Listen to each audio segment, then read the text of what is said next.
students, to the students of Standard 8. I welcome you to this class.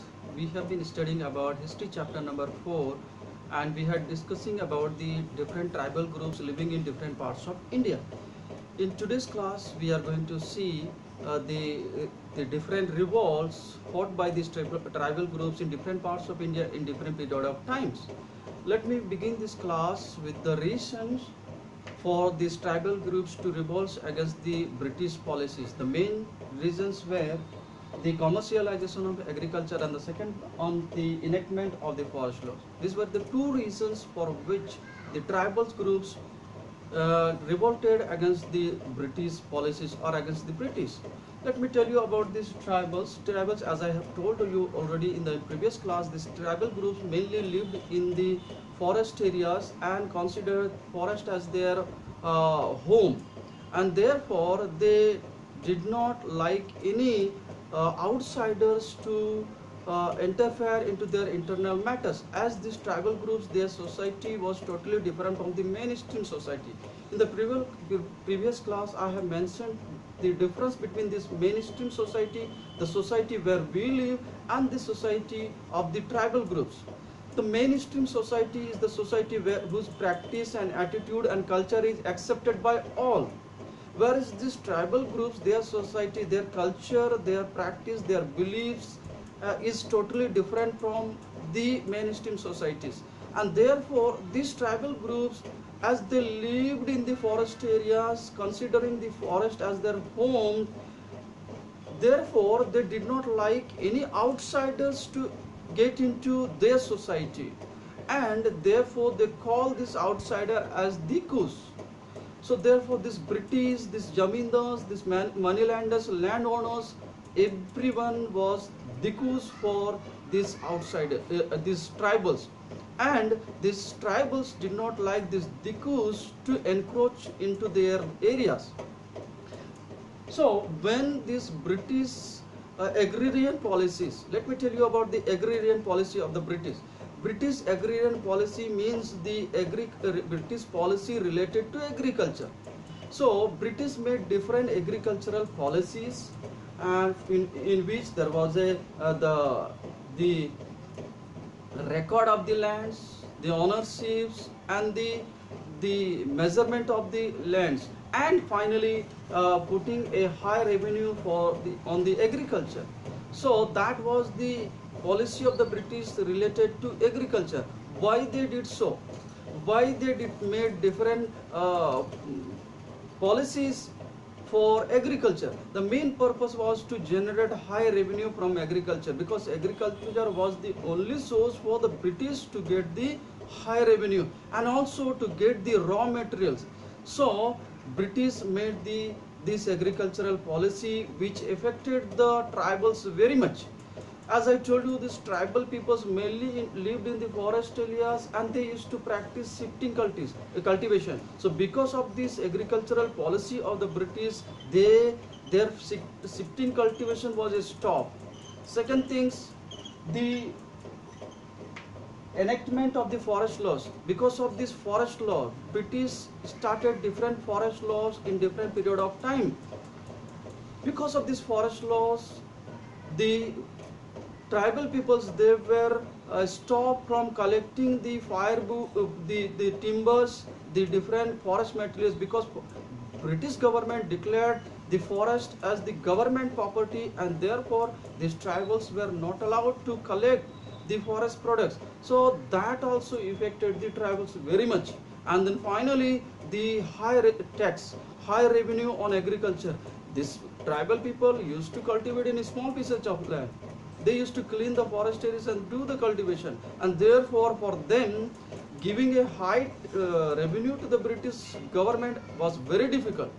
So in this case, when they failed to give the revenue to the British government, most of their lands were taken by the British. These tribal people, most of them became landless laborers, and this affected their life very much. This changed their lives totally, and this made the tribals to revolt against the British. today's class we are going to see the tribals revolt in eastern India. We will see one by one the tribals revolted in different parts of India, the tribals revolted in the northern part of India, the tribals revolted in the northeastern parts of India, the tribals revolted in the central India, and tribals revolted in the southern parts of India. Beginning with the tribals revolt in eastern India. This eastern India included included Odisha, Bihar, Jharkhand, and this Bengal. So these were the areas of eastern India. Today we are going to see the Kond revolt of Orissa. Konds lived in Orissa and they rebelled against the British government. So today we are going to see about the Kond revolt of Orissa. Now the Kond revolt. The Kond of Orissa revolted against the British agrarian policies and taxation of laws and the ban on Maurya system, that is traditional system of sacrificing human beings. So these were the three reasons why these Konds of Orissa revolted against the British government. The first reason was the British agrarian policy. I have already explained about that. The British agrarian policy included the British policy related to agriculture. In this policy, the British agrarian policy included the survey of the land. British started surveying of the lands, considering all the lands as a government property. Therefore, British started surveying of the land, record of the lands, ownership, and finally put a high tax on the agriculture. So this made the tribal peoples rebel against the British government, as they found it very difficult to pay the high revenue to the British government. So when they found it that they are not able to pay the high amount of revenue, and most of them they lost their lands and they were forced to do the labor work for others. As a result, they revolted against the British government. Second number, the taxation of the laws. The taxation of the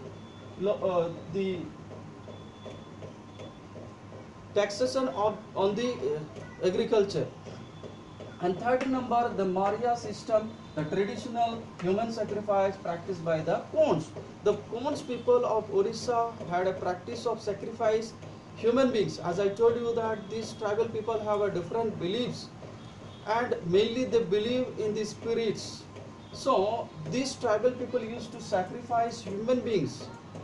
As people sacrifice the animals, they used to sacrifice the human being. So British government declared this sacrifice of human being as illegal, and therefore this also made the tribals of Orissa, the Kond of Orissa, to rebel against the British government. We see that the main leader for this revolt was the Dora Bisway and the Chakra Bisway. Dora Bisway and Chakra Bisway were the main leaders of this revolt. Ram Singh Bakshi, the father of Chakra Bisway, was killed by the British troops in 1837. This made Chakra Bisway to rebel against the British in 1846. Before this, Dora Bisway and Chakra Bisway, Ram Singh Bakshi belonged to a royal family. When he rebelled against the British policies, Ram Singh Bakshi, the father of Chakra Bisway, was killed by British troops in 1837. So after the death of Ram Singh Bakshi, his brother Dora Bisway led the revolt. Dora Bisway, he led the revolt for few years, and he was an efficient leader and led the revolt very much. And British government was forced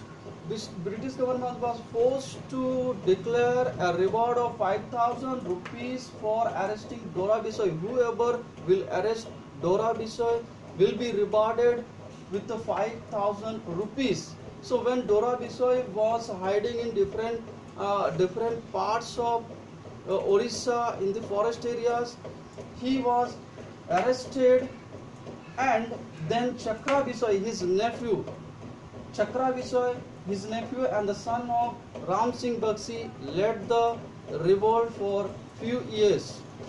And then we see that finally this revolt came to an end with an agreement. A peace treaty was signed between these forms of Odisha and British government. So that was the end of the revolt.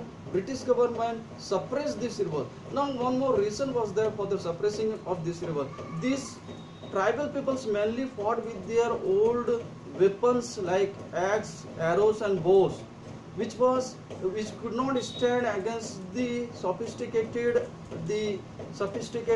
these guns and other the weapons used by the British government, and therefore this revolt was suppressed. This revolt came to an end with the peace treaty between the Konn people of Odisha and the British government. So that's what we see about the Konn revolt of Odisha. Second, we will study about the revolt of the Santals of Jharkhand and Bihar and parts of Bengal. So we will see that in the next class. For today, that's all. Thank you.